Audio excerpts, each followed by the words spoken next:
The old woman smiled at Officer Mila Chen and said 5 words that changed everything. "You belong to us now." Mila had just saved her life, thrown herself into traffic, shattered her shoulder against concrete, all to pull a stranger from certain death. She expected gratitude. Maybe even a thank you. What she got was a black hood over her head, zip ties around her wrists, and a ride to a compound she'd only seen in police raids. Because the woman she saved? She wasn't a victim. She was the queen of a criminal empire.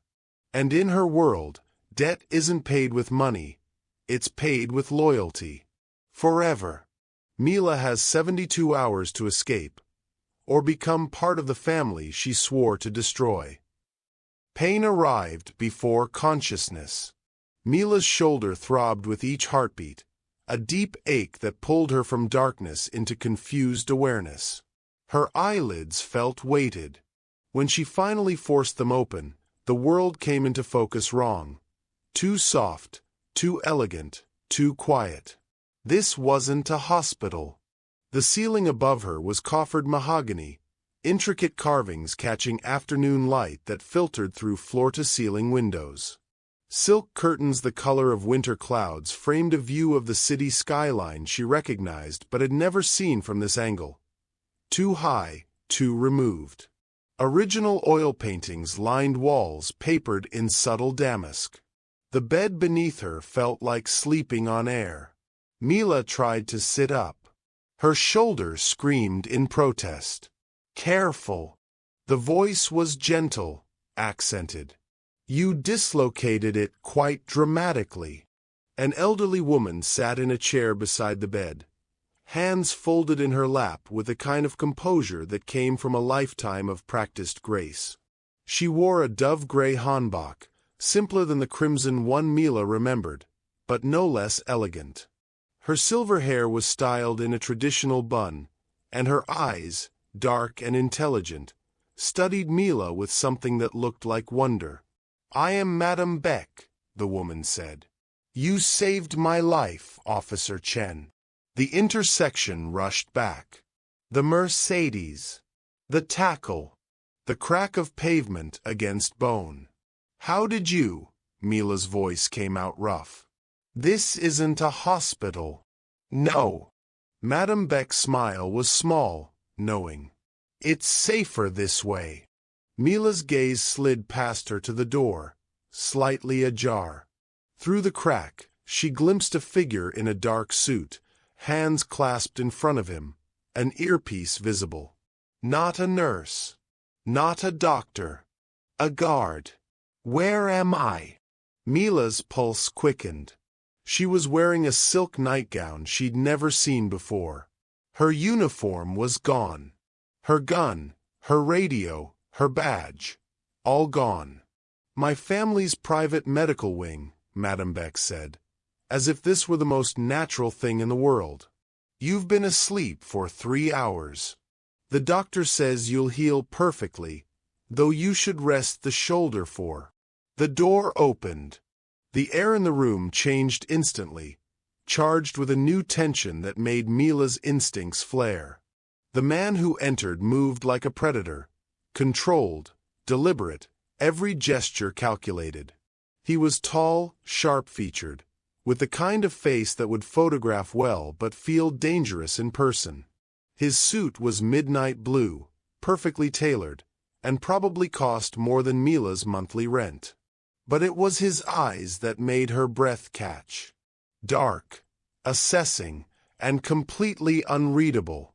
"Mother," he said quietly, his voice carrying an edge that suggested he was accustomed to being obeyed.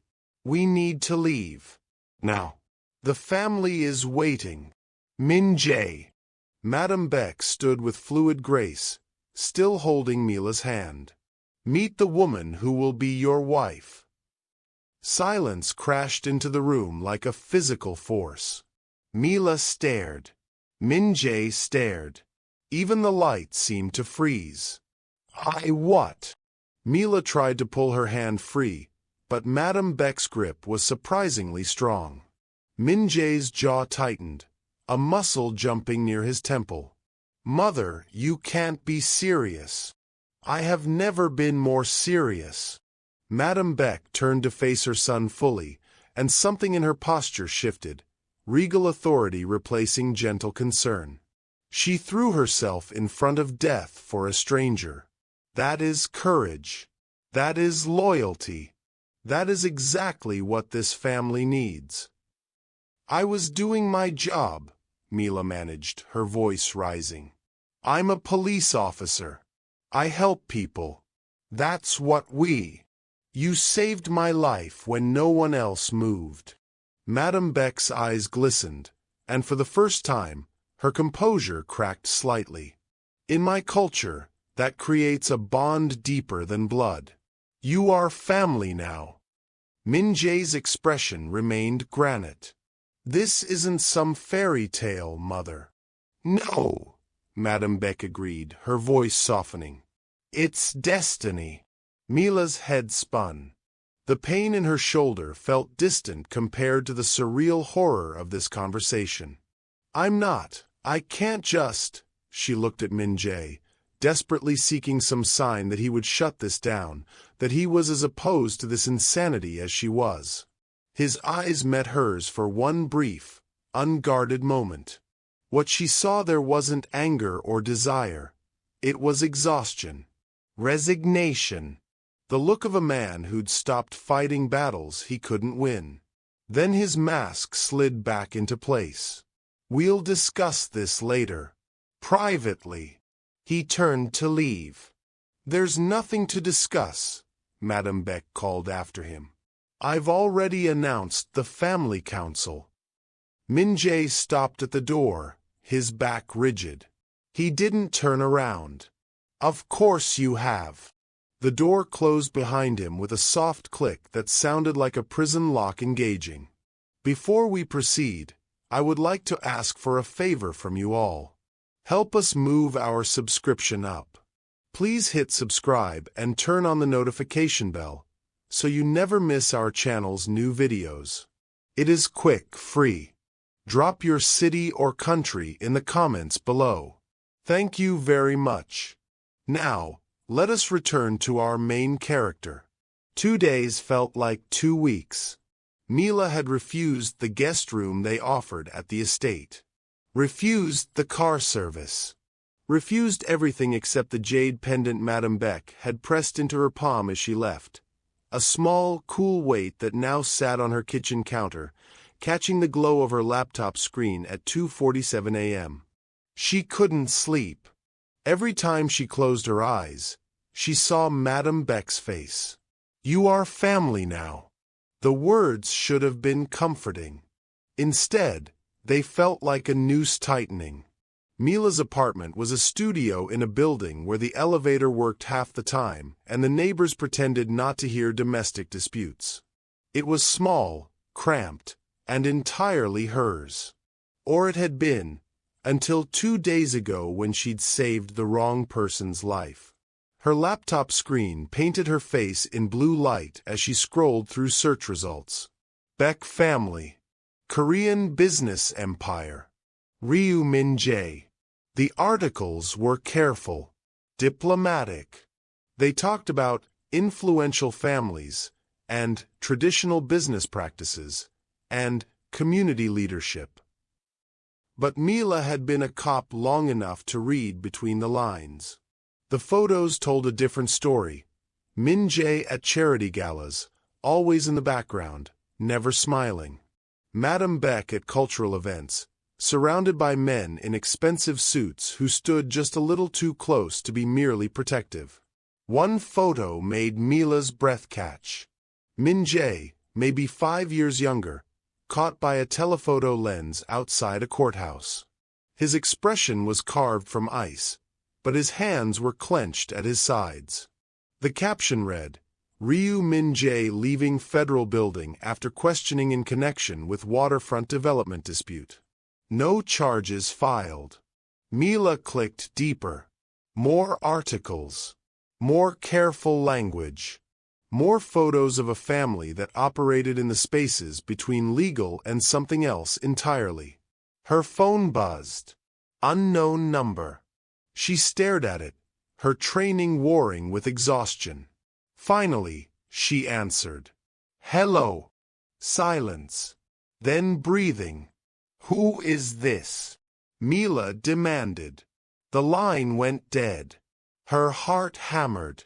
She looked at the jade pendant on the counter, suddenly sinister in the laptop's glow. Was it a gift? Or a tracking device? Was she being paranoid, or not paranoid enough? A knock at her door made her jump so hard she nearly dropped the phone. 2:51 a.m. Nobody knocked at 2:51 a.m. unless something was very wrong. Mila grabbed her service weapon from the lockbox beside her bed, checked the magazine, and approached the door. Through the peephole, she saw a figure in a leather jacket, head down. Mila. The voice was muffled but unmistakable. It's Min-jae. Let me in. Every instinct screamed at her to call for backup. Instead, she unlocked the deadbolt. He looked different without the suit. More dangerous, somehow. The leather jacket was worn at the elbows, his jeans were dark, and his hair was slightly disheveled. He looked like someone who'd been driving too fast with the windows down, trying to outrun something that couldn't be outrun. It's almost 3 in the morning, Mila said, not lowering her weapon. I know.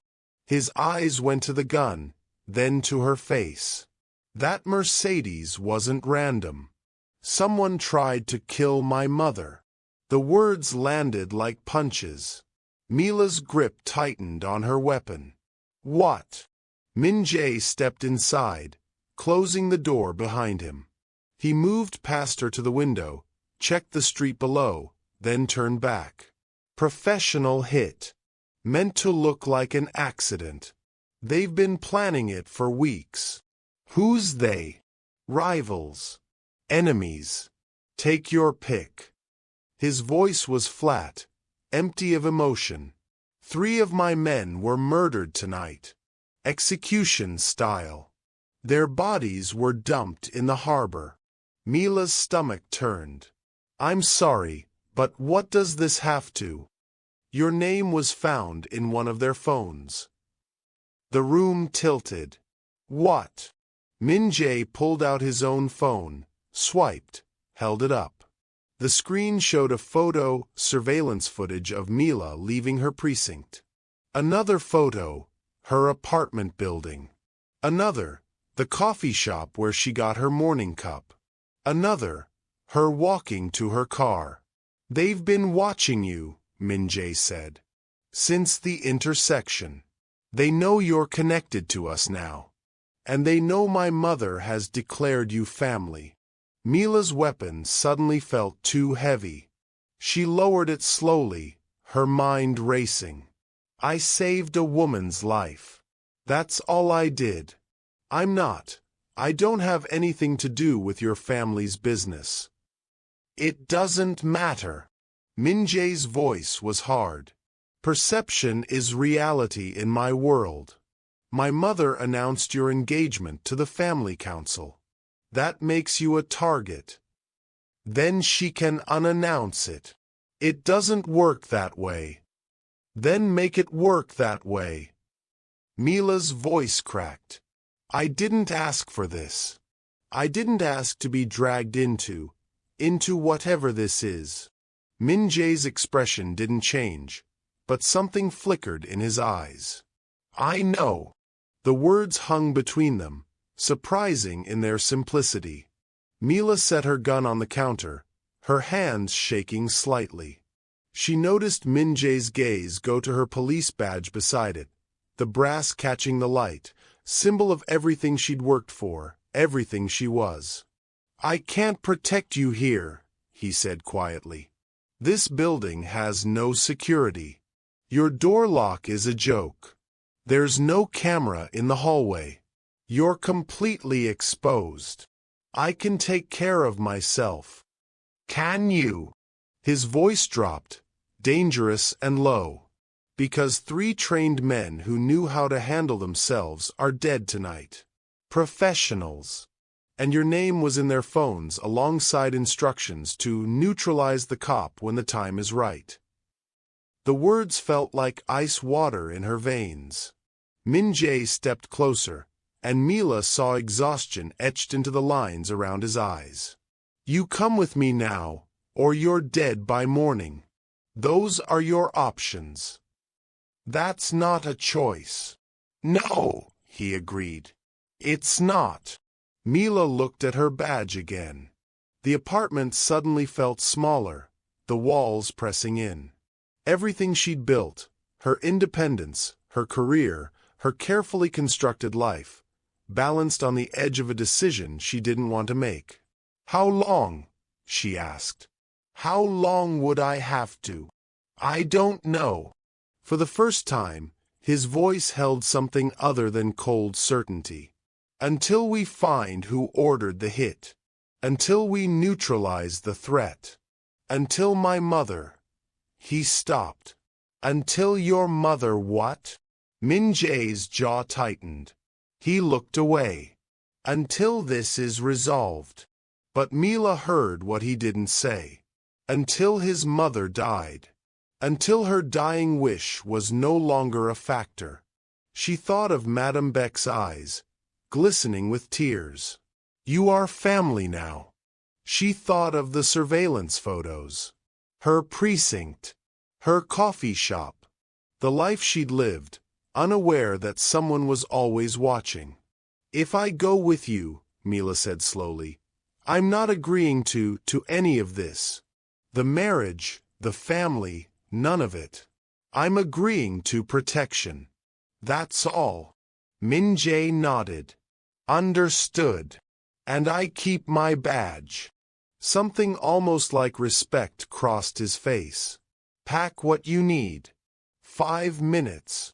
Mila moved mechanically, throwing clothes into a duffel bag, grabbing her toothbrush, her laptop.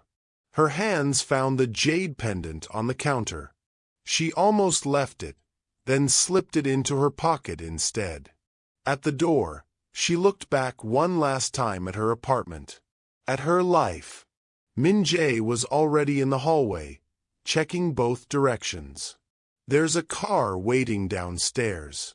Stay close to me. Who am I now? Mila asked quietly. He looked at her, and for just a moment, his mask slipped. Someone I have to keep alive.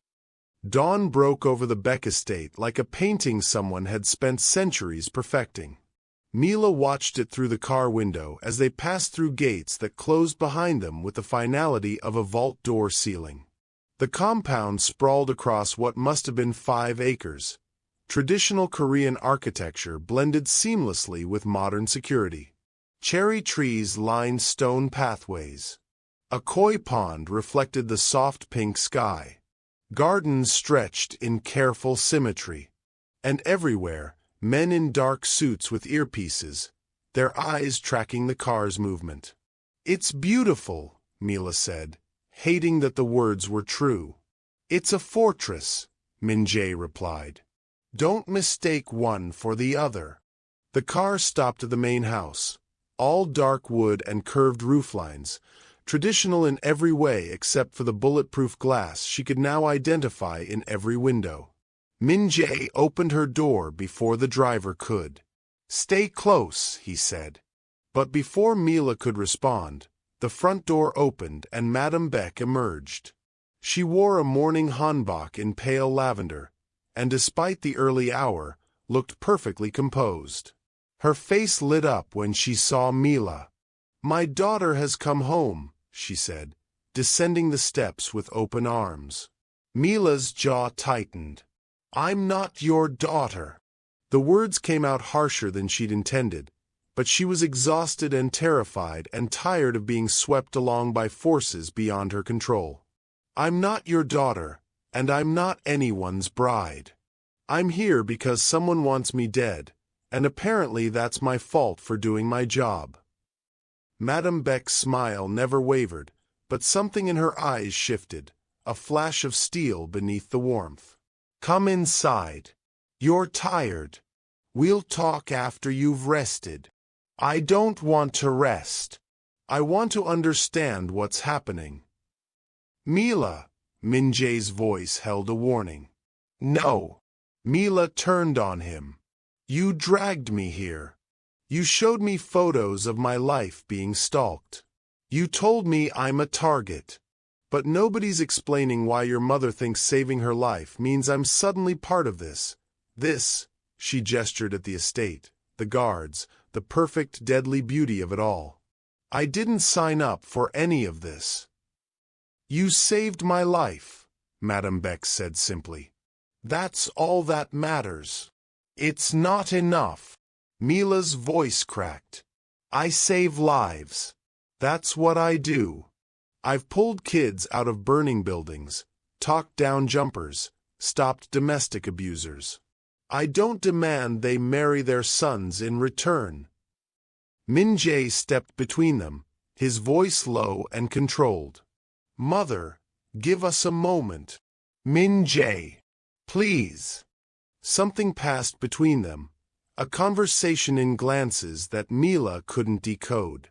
Finally, Madam Baek nodded and retreated into the house. The door closed with a soft click. Min-jae turned to Mila. Walk with me. I don't want to. Walk. With me. It wasn't a request. He led her down a stone path, away from the main house and into the gardens.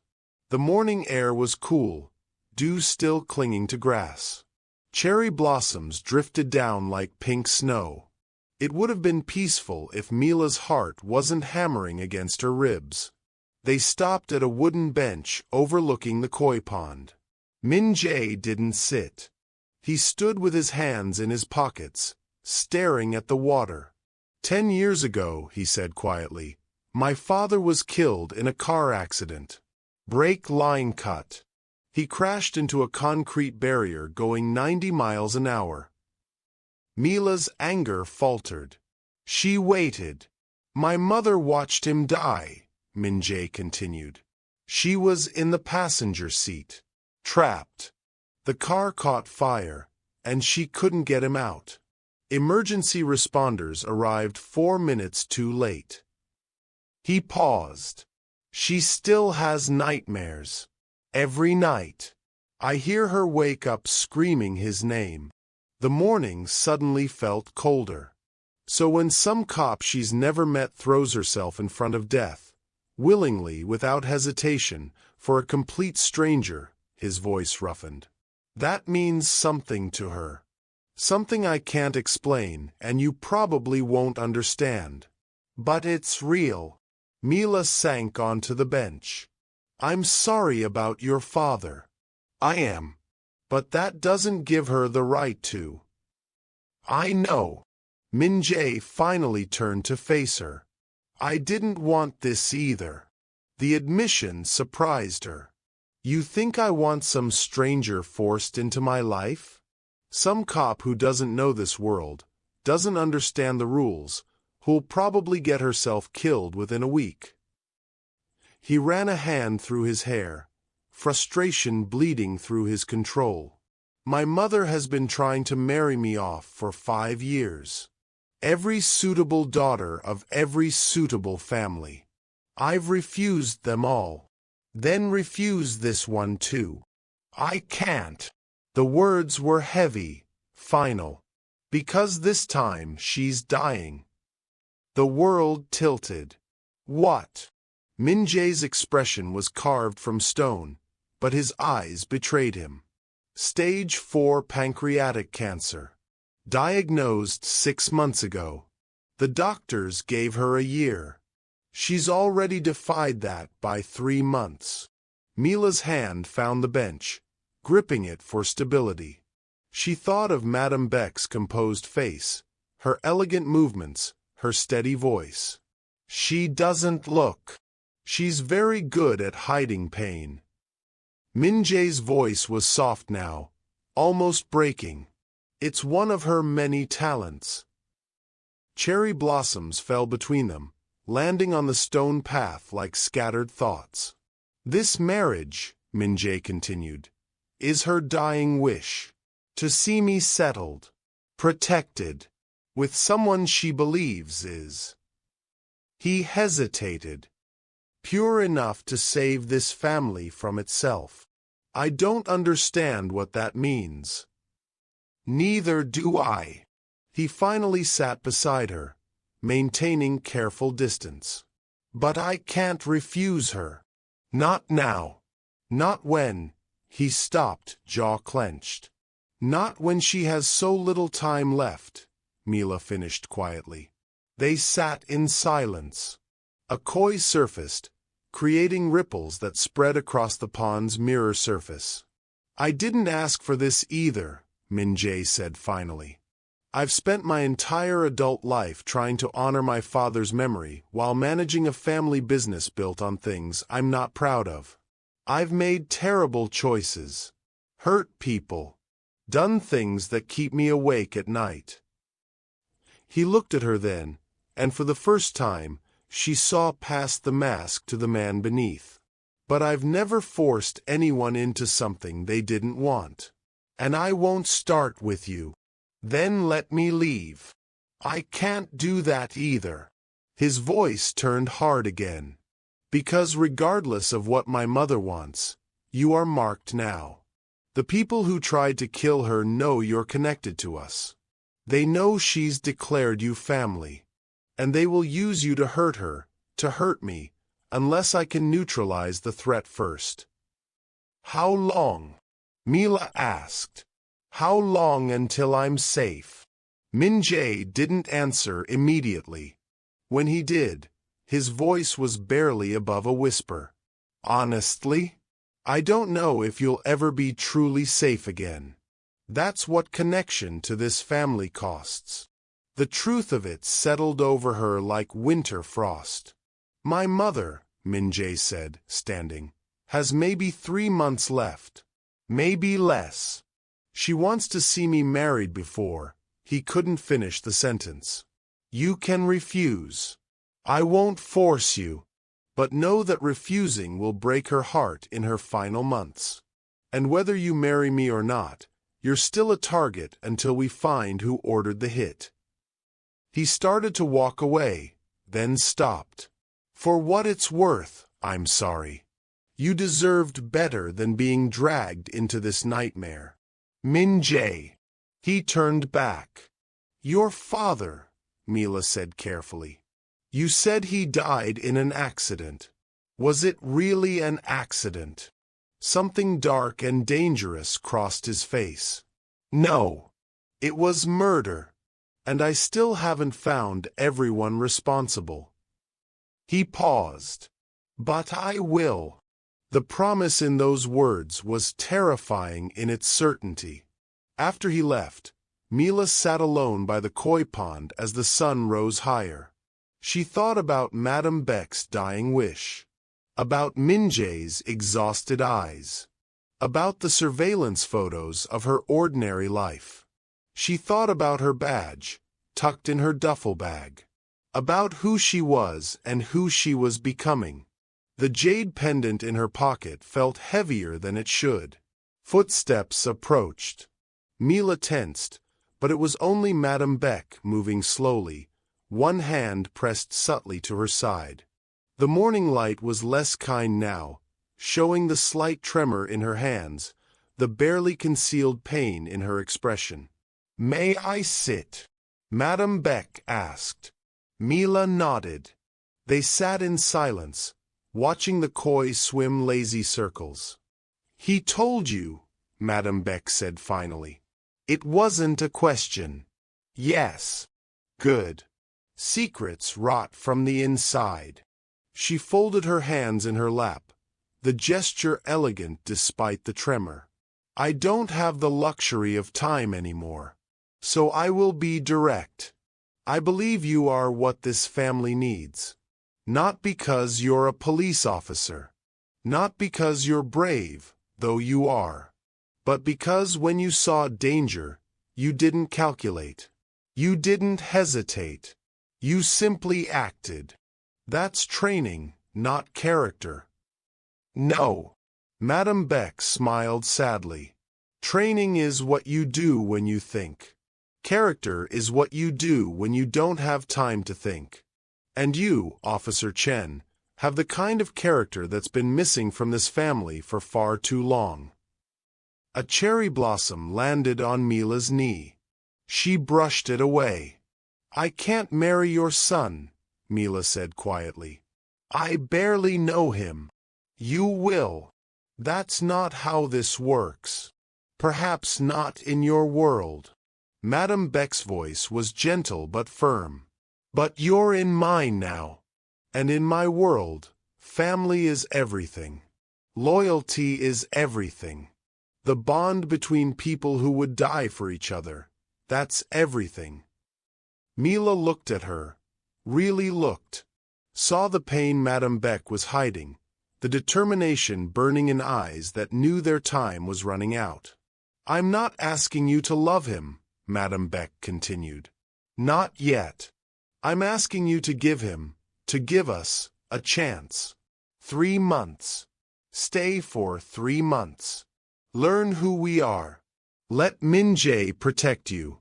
And at the end, if you still want to leave. She trailed off, and they both knew why. At the end of 3 months, Madam Baek might not be there to see it. And if I say no right now, then I will respect your choice, Madam Baek said. But I will die knowing I failed my son, that I couldn't give him the one thing he needs most. What's that? Someone who sees him as a man first, and a monster second. The words landed like a physical blow. Madam Baek stood slowly, wincing slightly. Take your time. Decide what you can live with. She started to leave, then paused. My room is in the East Wing. When the nightmares come, and they always come, I would welcome the company. She walked away, leaving Mila alone with the koi and the cherry blossoms and a choice that felt impossible. That's when Mila realized something. Somewhere between the intersection and this garden, between the hospital room and her demolished apartment security, she'd stopped asking how to escape. And started asking why she wanted to. 3 weeks bled into each other like watercolors. Mila had expected to hate every minute. Instead, she found herself trapped in something far more dangerous than captivity. She found herself adjusting. The first week, she barely left her room except for meals. The East Wing had become her territory, the guest suite her sanctuary. But Madam Baek would appear each afternoon with tea, sitting quietly until Mila's defenses cracked enough for conversation. Small things at first. The weather. The gardens. Then deeper things. Stories about Min-jae as a child. Stubborn even then, protective of stray cats, hiding books under his bed because his father wanted him studying business instead of poetry. He wanted to be a teacher, Madam Baek had said one afternoon, surprising Mila with the softness in her voice. Can you imagine? My son, standing in front of children, teaching them literature. Mila could imagine it. That was the problem. The second week, Madam Baek convinced her to join their morning tea ceremony. It was formal, ritualistic, the precise movements of preparing and pouring, the weight of tradition in every gesture. Mila's hands shook the first time she tried. Madam Baek simply smiled and guided her fingers into the correct position. Grace isn't about perfection, she'd said. It's about intention. Min-jae never joined these morning rituals. He was always working, calls that lasted hours, meetings with stern-faced men in the study, disappearing at odd hours and returning with shadows under his eyes. But sometimes Mila would catch him watching from doorways, something unreadable in his expression. The third week, Madam Baek started teaching her Korean phrases. Basic ones. Annyeonghaseyo. Hello. Gamsahamnida. Thank you. Joseong hamnida. I'm sorry. Why sorry? Mila had asked. Because we say it often in Korean culture, Madam Baek replied. Even when we're not at fault. Sometimes especially then. Mila thought about that more than she should have. It was also the third week when she started noticing the pain Madam Baek couldn't hide anymore. The way she gripped the table's edge when she stood. The pills she took with trembling hands. The nights when her nightmares weren't about her husband's death, but about her own approaching one. Mila had started sleeping in the chair beside Madam Baek's bed on those nights. Not because anyone asked. Because when she'd heard the screaming at 3 a.m. and found Min-jae already there, holding his mother's hand while she sobbed, something in Mila's chest had cracked open. He'd looked up at her, standing in the doorway in borrowed pajamas, and for just a moment his mask had fallen completely. "You don't have to," he'd started. "I know," Mila had interrupted, and sat down in the other chair. They hadn't spoken about it since. But most nights now, when the nightmares came, they kept watch together. Two guards against the darkness their training couldn't fight. Tonight was different. Tonight, Mila was alone. Min-jae had left that afternoon for business, which she'd learned was code for things she probably didn't want details about. Madam Baek had taken her evening medication early and fallen into a deep, mercifully dreamless sleep. The estate was quieter than usual, most of the guards repositioned to the perimeter for reasons no one had explained. Mila sat in her room, pretending to read but actually listening to the unfamiliar silence. The book was Korean poetry. One Min-jae had left on her nightstand without comment. She'd found a page marked with a silk ribbon. The poem was about cherry blossoms. About how the most beautiful things were also the most temporary. How we loved them more because we knew they'd fall. She was reading it for the third time when she heard the sound. A soft scrape. Wood against wood. Her window. Mila's training kicked in instantly. She'd cracked the window earlier. The spring night was too beautiful to seal away, and 3 weeks of fortress living had made her careless about small freedoms. Now that carelessness felt lethal. She moved silently, reaching for her service weapon in the nightstand drawer. The metal was cold and familiar in her palm. She chambered around as quietly as possible and positioned herself against the wall, out of sight from the window. The scraping came again. Then silence. Mila's heart hammered. She counted to 10, controlling her breathing the way she'd been trained. Then moved. The window exploded inward. A figure in black dropped through, masked, gloved, moving with professional efficiency. Mila saw the knife before she saw his face, watched him scan the room with tactical precision. His eyes found her. She fired. The shot went wide. Intentionally. Warning shot. Police. Don't move. But he was already moving, faster than she'd anticipated. The knife came at her throat. Mila blocked with her forearm, felt the sting as the blade caught her skin. She brought her weapon up, but he knocked it aside, sending it skittering across the floor. Training took over. Mila went low, swept his legs, heard him grunt as he hit the ground. But he was bigger, stronger, and clearly trained for this.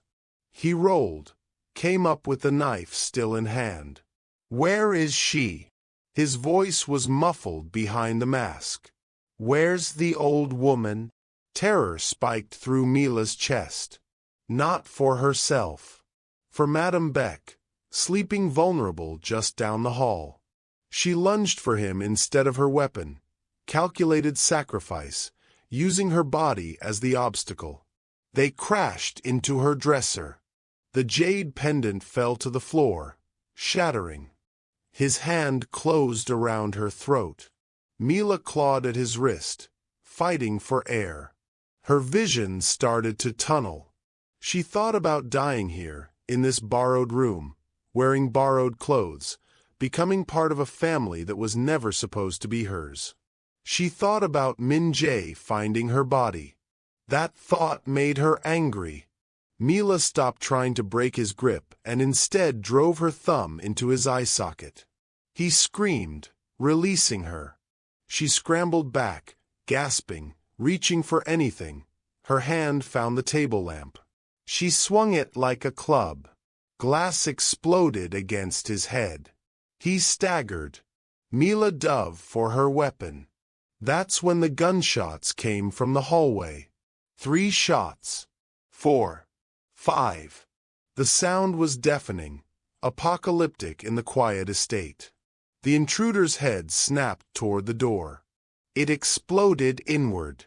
Min-jae entered like violence personified, weapon raised, eyes blazing with something beyond rage. He took in the scene instantly. Mila on the floor, blood on her arm, the broken window, the masked man. He didn't hesitate. The first shot hit the intruder's shoulder. The second his leg. The man went down. Min-jae was on him before he hit the ground, weapon pressed to his temple. "Who sent you?" Min-jae's voice was death itself. The intruder laughed. Wet. Bubbling. "You're too late. She's already dead." Min-jae's face went white. "Mother," he looked at Mila, and in his eyes she saw every nightmare he'd ever had, every fear he'd carried. "Go. Check on her. Now." Mila ran. Down the hallway, bare feet slapping stone. Past guards rushing in from outside, weapons drawn. To the east wing, to Madam Baek's room, too. The door was open. Mila's heart stopped. Inside, Madam Baek sat upright in bed, eyes wide, a guard standing protectively in front of her. The window was still locked. The room untouched. "I'm fine," Madam Baek said, seeing Mila's face. He was lying. "I'm fine." Mila's legs gave out. She sank to the floor, adrenaline draining away and leaving nothing but shaking exhaustion.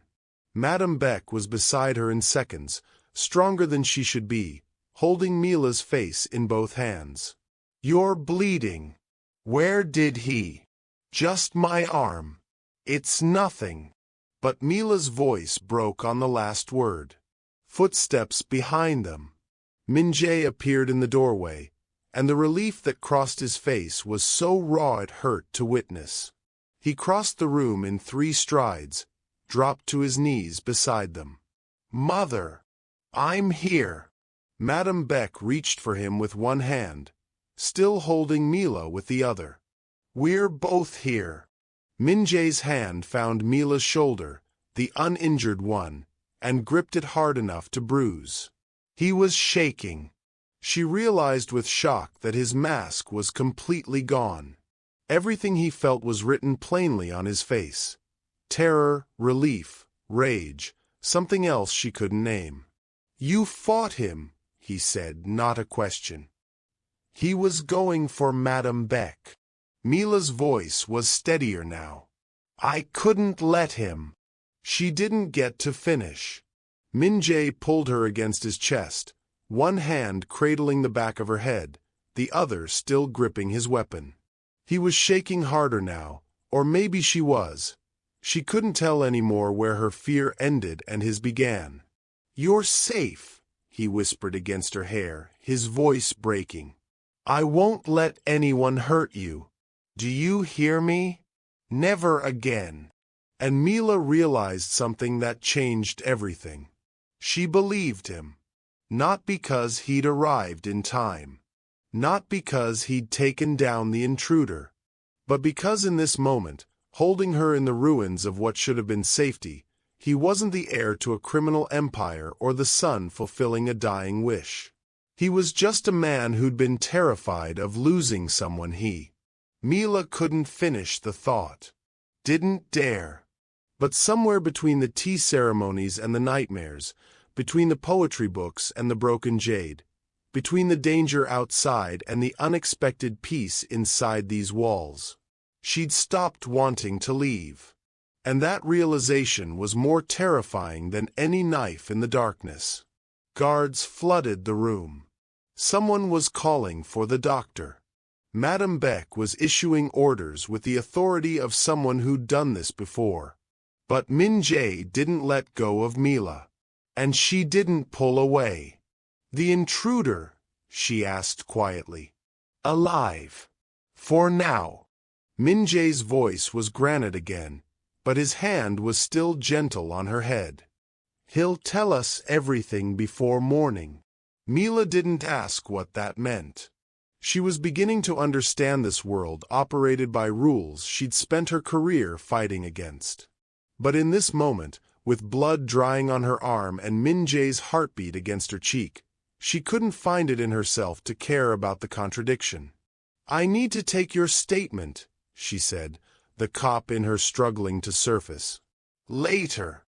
He finally pulled back, just far enough to see her face.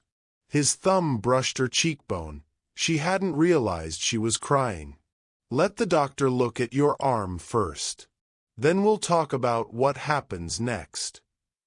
"What does happen next?" Min-jae's jaw tightened. "Next, I make sure this never happens again. No matter what it costs." The promise in his voice should have frightened her.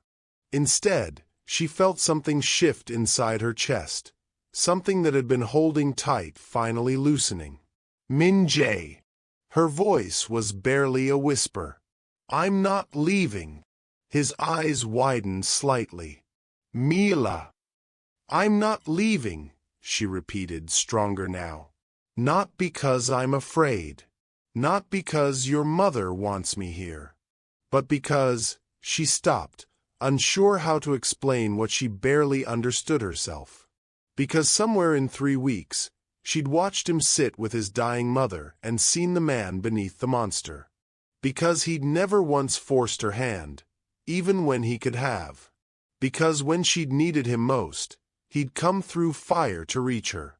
Because the poetry book with the marked page had been his father's, and leaving it for her had been the closest thing to vulnerability he knew how to show. "Because I want to," she finished simply. Something broke in Min-jae's expression, some wall he'd been holding up finally crumbling. He leaned forward, pressed his forehead to hers, his breath shaking. "Okay," he whispered. "Okay." And in the chaos of guards and doctors and Madam Baek's quiet tears of relief, Mila realized that the most dangerous thing about this family wasn't the violence or the secrets. It was how easy it would be to belong. Morning light crept through silk curtains, too gentle for the violence that preceded it. Mila woke to unfamiliar luxury. Min-jae's guest room, sheets that smelled of cedar and safety. Her body ached in places she hadn't known existed. Her hands trembled when she reached for the glass of water someone had left on the nightstand. Min-jae sat in the chair by the door. He hadn't moved all night.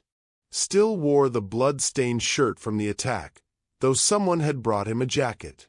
His eyes were red-rimmed, fixed on nothing, tracking threats that were no longer there. "You didn't sleep," Mila said. Her voice came out rougher than intended.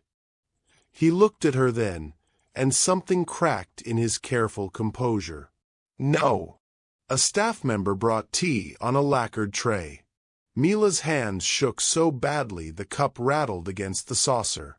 Min-jae crossed the room in 3 strides, steadied her grip with his own hands. His fingers were cold. "Thank you," she whispered. "Don't." The word came out harder than he meant. He softened it with exhaustion. "Don't thank me. This is my fault. You saved I put you in danger." He released her hands, stepped back like proximity itself was a weapon. They knew. The attack wasn't random.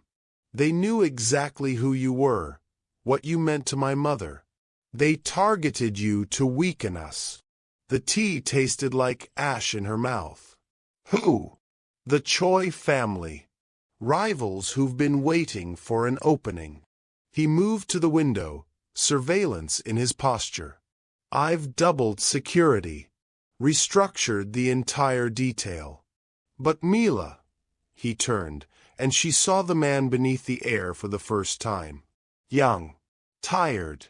Afraid. You can leave. I'll arrange protection elsewhere. A new identity if you need it. You didn't sign up for this. The offer hung between them like a held breath.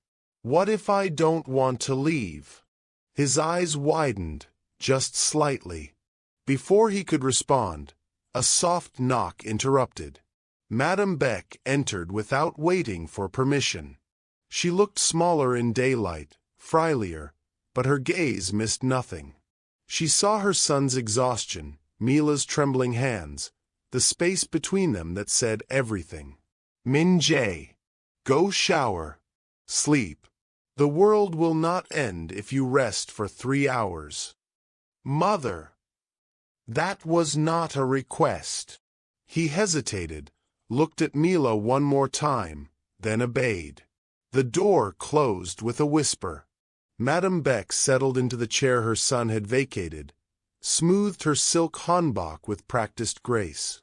Walk with me, child. The garden is lovelier after a storm.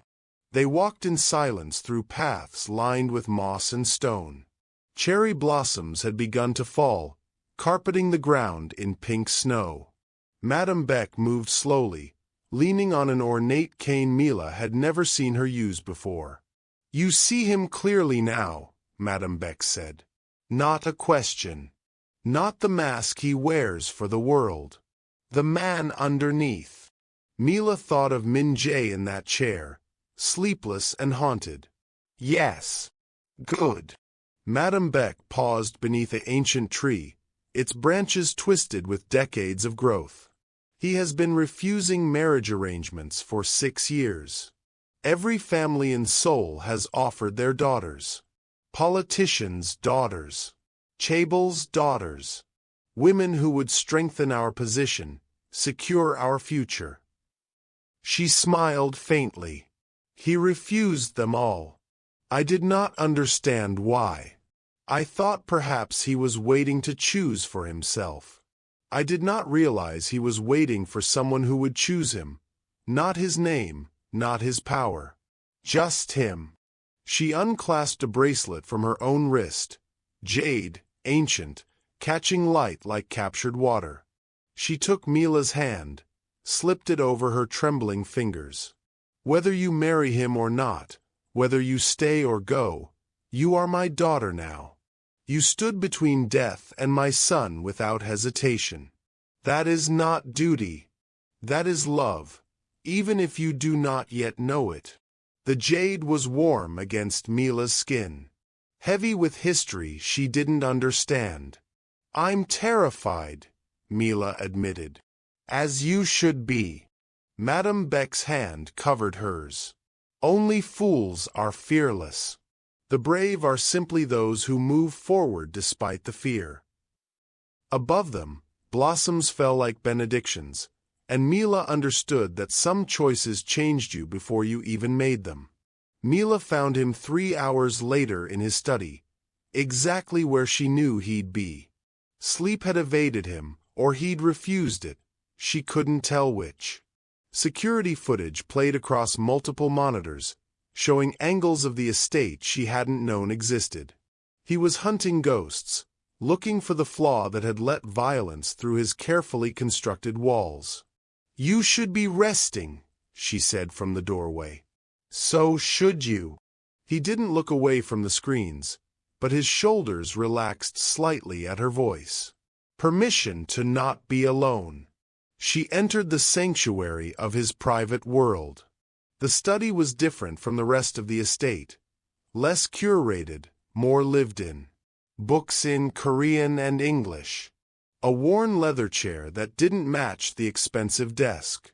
And there, half hidden beneath surveillance reports, a photograph in a simple wooden frame. A boy, maybe 8 years old, standing beside a man who had Min-jae's eyes. Both smiling. The kind of smile that doesn't know it's the last one. Your father. She picked up the frame carefully, like it might break. Min-jae's hands stilled on the keyboard. A long pause. Then, yes. You look like him. Everyone says I have my mother's discipline. But you're right. I have his face. He finally turned from the monitors, and something in his expression had shifted. Opened. You remind me of him. The way you didn't hesitate in that crosswalk. The way you threw yourself in front of danger yesterday without thinking of the cost. Mila set the photo down gently. How did he die? The question hung in the air. Min-jae stood, moved to the window overlooking the garden where cherry blossoms still fell like memories. I was 9. We were at a market. He wanted me to see how normal people lived, said I needed to understand the world beyond these walls. His voice was steady, but his hands gripped the windowsill. A woman was being attacked. Robbery. Her child was screaming. My father. He exhaled slowly. He didn't hesitate either. He stopped them. Saved them both. But one of them had a knife. Mila's throat tightened. He bled out before the ambulance came. I watched him die protecting strangers. Min-jae turned to face her. His last words were, "Protect those who cannot protect themselves." He made me promise. Understanding crashed through her. The security detail. The careful control. The way he'd positioned himself between her and the attackers without thought. I inherited an empire built on violence and fear, Min-jae continued. My mother had to become steel to hold it together after he died. But I'm trying. Every day I'm trying to honor what he believed. To be something other than what this world demands. Mila crossed the space between them. My sister was 19 when she died. His eyes met hers, recognizing the shift. Truth for truth. Hit and run. I was 21, just graduated from university. She was crossing the street after her shift at the hospital where she volunteered. The words came easier than they ever had. Driver never stopped. Case went cold within 6 months. No witnesses who'd come forward. No cameras that caught the license plate. Nothing. Mila. I couldn't save her. She looked down at the jade bracelet on her wrist. So I became a cop. I save everyone else. Every traffic stop, every patrol, every time I put on that uniform. I'm looking for the person who took her from me. And I'm making sure no one else loses someone the way I lost her. Min-jae reached out slowly, gave her time to pull away. When she didn't, his hand covered hers. We're both trying to save people who are already gone. Yes. The admission should have hurt more. Instead, it felt like exhaling something she'd been holding for years. My mother saw it, he said quietly. In you. What my father was. What I'm still learning to be. His thumb traced the edge of the jade bracelet. I don't want you here because my mother demands it. I don't want you here out of duty or debt or... He stopped. The unfinished sentence alive between them. Mila stepped closer. Then why? Min-jae looked at her like she was the answer to a question he'd been afraid to ask. Because when I'm with you, I don't feel like I'm pretending anymore. I feel like the man my father wanted me to be. Outside, cherry blossoms continued their descent. Inside, 2 people shaped by loss found something neither had been looking for. Someone who understood that protection and vulnerability were not opposites, but the same broken thing, trying to make itself whole. Mila's hand tightened around his. I'm staying. Are you sure?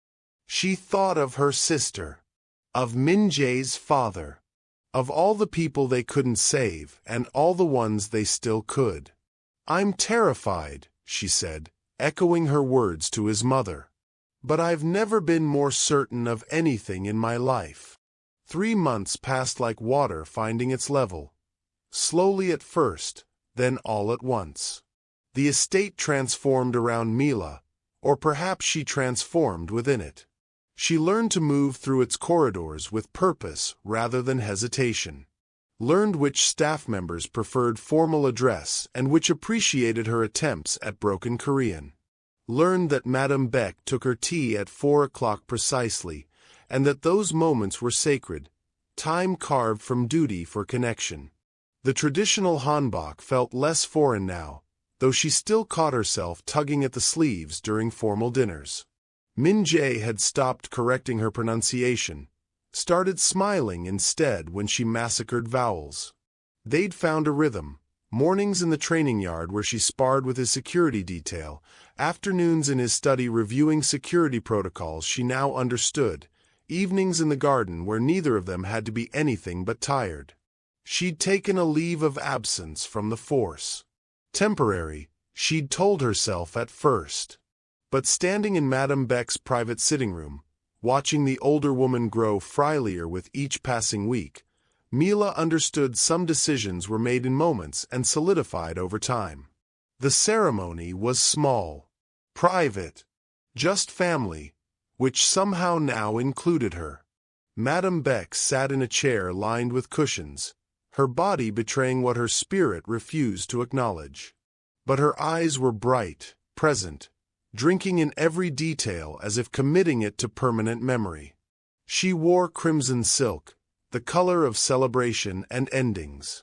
Mila knelt before her in traditional dress, the jade bracelet cool against her wrist. Min-jae knelt beside her, close enough that their shoulders touched. Grounding. You honor this family, Madam Baek said, her voice thin but steady. She placed her hands over theirs, her skin paper-thin and warm. Not because you were born to it. Because you chose it. Because you choose him. The ceremony was older than the estate, older than the empire built within its walls. Words in Korean that Mila had practiced until her tongue ached, promises that felt both ancient and immediate. Madam Baek blessed their union with rice wine and words Mila felt more than understood. When it was done, when Madam Baek had pressed her forehead to theirs in turn, Min-jae leaned close. His breath was warm against her ear. Are you sure? She turned to face him fully, saw the question beneath the question. Not about the ceremony. About everything that came after. I'm terrified, she said, the words becoming their private truth. But yes. The months had been punctuated by small moments that felt enormous. Mila training with the security detail, learning to anticipate threats the way Min-jae did, always 3 steps ahead, always calculating angles. Min-jae teaching her about the business, showing her the legitimate ventures hidden beneath the family's complicated legacy. The pharmaceutical division, the tech investments, the charitable foundations his father had established and his mother had protected. You can do more good with resources than without them, Min-jae had said one evening, watching her review foundation proposals. My father believed that. I'm trying to prove he was right. She'd found her answer there. Not abandoning who she was, but expanding it. The badge had been about justice. This could be too, just a different kind. Larger scale. Deeper impact. But it was the quiet moments that mattered most. Laughing over Korean language lessons when she confused "I love you" with "I'm hungry." Min-jae's rare, genuine smile when she successfully completed a traditional tea ceremony without spilling. Finding him asleep in his study, letting herself drape a blanket over his shoulders, letting herself stay. The garden in early morning, mist rising from carefully raked gravel. His hand finding hers without looking. The comfortable silence of two people who no longer needed to fill every space with words. She hadn't stopped being a cop. She'd become something more. After the ceremony, as guests departed and evening settled over the estate, Min-jae took her hand. "Walk with me." They ended up beneath the cherry tree where his mother had first given her the bracelet. The moon was full, turning the garden silver. Blossoms had given way to new leaves, the seasons turning as they always did. Min-jae stopped beneath the branches, took both her hands. His were shaking slightly. "My mother's blessing is one thing," he said. "But I need to ask for myself." He released her hands, lowered to one knee. The ancient ritual meeting modern choice. Mila's breath caught. "Will you marry me? Not because of duty. Not because my mother wishes it or because you feel you owe us something. Not because of convenience or proximity or any of the 100 practical reasons people in my position marry." He looked up at her, moonlight catching in his dark eyes. "Because I can't imagine facing any of this without you. Because you make me want to be the man my father believed I could be. Because when I think about the future, you're in every version of it that matters." He pulled out a box. Velvet, old. Inside, a ring that caught the moonlight. Platinum and diamonds, clearly an heirloom, the weight of generations in its setting. But beside it, nestled in the same box, her police badge. The one she'd surrendered with her leave of absence. "You don't have to stop being who you are," Min-jae said quietly. "I don't want you to. Whatever you choose, return to the force, work with the foundations, build something entirely new. I want you to choose it freely. I want you to choose me freely." Mila looked at the two objects. The ring and the badge. Legacy and identity. Past and future. She realized they weren't opposites. They never had been. "Yes," she said. "But on one condition." He stood slowly, hope and fear warring in his expression. "Anything. I keep working. Maybe not on the street, but somewhere that matters. We build something better, not just for your family, but for everyone your father wanted to protect. We use everything you have, everything I know, to make sure what happened to my sister doesn't keep happening to other people's sisters." Min-jae's smile broke across his face like sunrise. Rare. Real. Devastating in its honesty. "I wouldn't expect anything less." He slipped the ring onto her finger. She picked up her badge, held it for a moment, then tucked it into the pocket over her heart. Not abandoned. Transformed. When he kissed her, cherry leaves whispered overhead, and Mila understood that some choices weren't about giving up who you were. They were about finally becoming who you were always meant to be. 6 months later, the world had shifted on its axis so gradually that Mila almost hadn't noticed until she stood at the center of it. The wedding day arrived with spring, cherry blossoms in full bloom, the estate gardens transformed into something between dream and memory. 2 ceremonies, not one. Korean tradition in the morning, Western vows in the afternoon. A bridge between worlds, just like everything else they were building. Mila stood in the bridal suite, layers of silk settling around her like armor made of beauty. The traditional hanbok was crimson and gold, embroidered with phoenixes rising. Beneath it, folded carefully and pinned inside the innermost layer where no one else would see, her police dress uniform. Not hidden, carried. The way you carry your history into your future. Through the window, she could see guests arriving. Dignitaries and politicians. Yes, Min-jae's world demanded their presence. but also cops from her precinct. Her former partner who'd threatened to arrest Min-jae that first night. Street vendors from her old neighborhood. The blending wasn't seamless, but it was honest. And there, in the garden center, Madam Baek in a wheelchair. Thinner than she'd been even 3 months ago, her body surrendering to what her will could not prevent. But she was there, present, watching her son prepare to marry the woman who'd thrown herself into traffic without hesitation. The woman who'd stayed when given every reason to run. The ceremonies blurred together in Mila's memory later. The weight of tradition, the lightness of joy, the solemnity of promises spoken in 2 languages but meaning the same thing. Forever. Choice. Partnership. What stayed crystalline was the moment after, when the formality dissolved and only truth remained. Mila and Min-jae stood at the intersection. The same crosswalk where it had all begun. They'd changed out of their wedding attire into simpler clothes, stolen away from the reception under the protection of security that now felt like family. The bench was there, the memorial sheet had installed. Simple stone, her sister's name carved with dates that would never change. "Do you ever regret running into that crosswalk?" Min-jae asked. The traffic lights cycled above them. Red, amber, green. The rhythm that governed the city, the moment that had governed her life. Mila watched the light change, thought about all the versions of herself that could have existed if she'd waited. If she'd been cautious.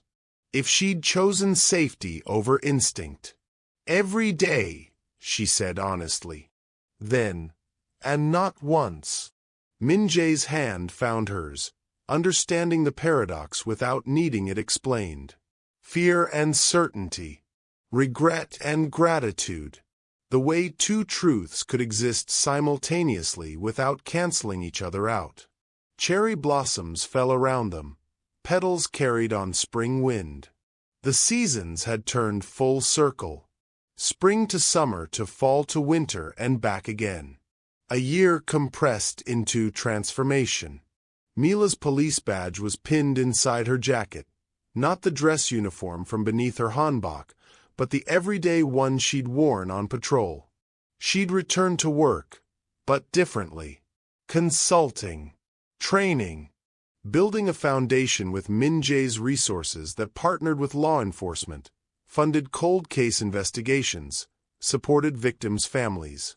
Her sister's case was still unsolved, might always be. But others wouldn't be. The jade bracelet caught the afternoon light, warm against her skin. Madam Baek had smiled when Mila visited her that morning, squeezed her hand with fingers that felt like bird bones. "You were the answer I didn't know to ask for," Madam Baek had whispered. "Thank you for saying yes." Now, standing at the intersection with her husband, the words still strange and perfect in her mind, Mila understood what Madam Baek meant. Not just yes to Min-jae. Yes to this life. Yes to transformation. Yes to being terrified and certain at the same time. "I used to think split-second decisions defined us," Mila said, watching cars pass through the intersection, each driver carrying their own trajectory of choices. "That moment when I ran into the crosswalk, when I tackled you, I thought that was it. The moment that changed everything. It wasn't." Min-jae's thumb traced circles on her palm. "It was the catalyst. But destiny doesn't arrive all at once." She turned to face him, saw her reflection in his dark eyes. "It arrives in pieces. In strangers becoming family. In duty becoming devotion. In every morning I wake up and choose this again. Every time I'm terrified and do it anyway." Min-jae pulled her closer, his other hand coming up to cup her face. "What are you saying? That the real moment wasn't in the intersection. It's this one. And tomorrow morning. And every moment after where I choose to stay, to build, to love when it would be easier to fear. Above them, the light turned red.